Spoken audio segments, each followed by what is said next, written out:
মহান স্বাধীনতার ঘোষক শহীদ রাষ্ট্রপতি জিয়াউর রহমান বীরুত্তমকে, যিনি 1971 সালে মহান স্বাধীনতার ঘোষণা যদি না দিতেন, আজকে হয়তোবা আমরা লাল সবুজের পতাকা পেতাম না। আমরা শ্রদ্ধার সাথে স্মরণ করি বাংলাদেশের আপসীন দেশ নেত্রী বেগম খালেদা জিয়াকে, যিনি বাংলাদেশে নারীদের উন্নয়নে বিগত সময়ে দ্বাদশ শ্রেণী পর্যন্ত ফ্রি শিক্ষা ব্যবস্থা প্রদান করে বাংলাদেশকে একটি উন্নত বাংলাদেশের রাষ্ট্র কাঠামোতে দান করেছিলেন। সেই মহান নেত্রী দেশ নেত্রী বেগম খালেদা জিয়াকে শ্রদ্ধার সাথে স্মরণ করি।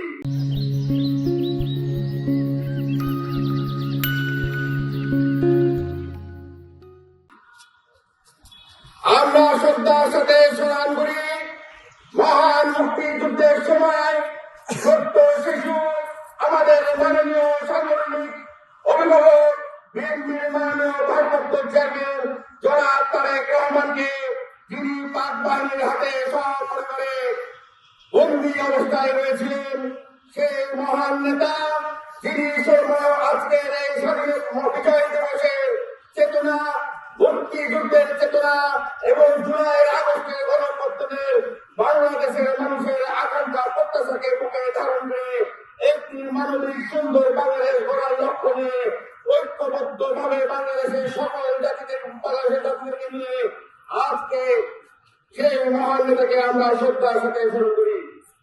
আমরা শ্রদ্ধার সাথে স্মরণ করি যারা মুক্তিযুদ্ধের সময় নিজেদের জীবন, নিজেদের পরিবারকে বিপন্ন করে দিয়ে বাংলাদেশের রাষ্ট্রের জন্য, বাংলাদেশের লাল সবুজের পতাকার জন্য যারা যুদ্ধে ঝাঁপিয়ে পড়েছিল, সেই মহান বীরদেরকে আমরা ঘৃণা করতে চাই।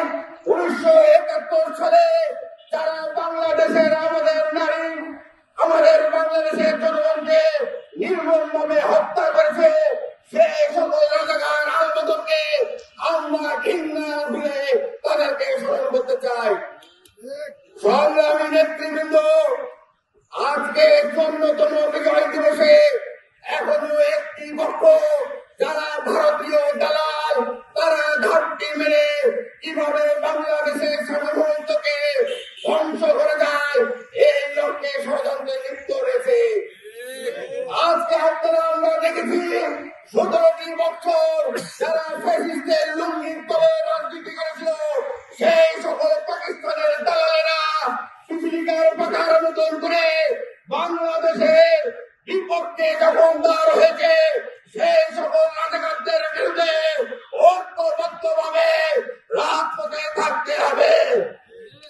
সংগ্রামী নেতৃবৃন্দ, যারা 17টি বছর ওই ফ্যাসিস্ট আওয়ামী লীগের সাথে বিএনপির বিপক্ষে স্লোগান দিত, গত পরশু দিকে আমরা দেখলাম ওই ডাকসুর তথাকথিত ডিপি সাদিক কায়ুম, যিনি আওয়ামী লীগের সাথে থাকতে থাকতে তার স্লোগান ছিল বিএনপির বিপক্ষে। আজও 2025-এ এসেও তিনি ভুল করে কিনা না অভ্যস্ত পরিণত হয়ে কিনা বিএনপির বিপক্ষে স্লোগান দেয়। আমরা বিনীতভাবে অনুরোধ করব যে আপনারা বাংলাদেশ মন্ত্রী হয়ে বাংলাদেশের রাজপথে রাজনীতি করুন। ওই পাকিস্তান প্রেম দিয়ে বাংলাদেশে রাজনীতি করলে বাংলাদেশের ছাত্র সমাজ আপনাদেরকে প্রত্যাখ্যান করবে, প্রত্যাখ্যান করবে, প্রত্যাখ্যান করবে। সংগ্রামী নেতৃবৃন্দ, বক্তব্য দীর্ঘায়িত করব না। আমাদের মাননীয় ভারপ্রাপ্ত চেয়ারম্যান, আমাদের হৃদয়ের স্পন্দন, বাংলাদেশ জাতীয়তাবাদী ছাত্র দলের সাংগঠনিক অভিভাবক জননেতা জনাব তারেক রহমান একটি স্লোগান দিয়েছেন, সবার আগে বাংলাদেশ, আমাদের বুকে বাংলাদেশ, আমাদের সামনে বাংলাদেশ, আমাদের পিছে বাংলাদেশ, আমাদের হৃদয়ে বাংলাদেশ, আমাদের কণ্ঠে বাংলাদেশ। বাংলাদেশ ছাড়া আমাদের কোনো ঠিকানা নাই, বাংলাদেশ ছাড়া আমাদের কোনো জায়গা নাই, বাংলাদেশ ছাড়া আমাদের কোনো অস্তিত্ব নাই। এই বাংলাদেশের বিপক্ষে যারা দাঁড়াবে, তারা যত বড় শক্তি হোক না কেন, ফেলে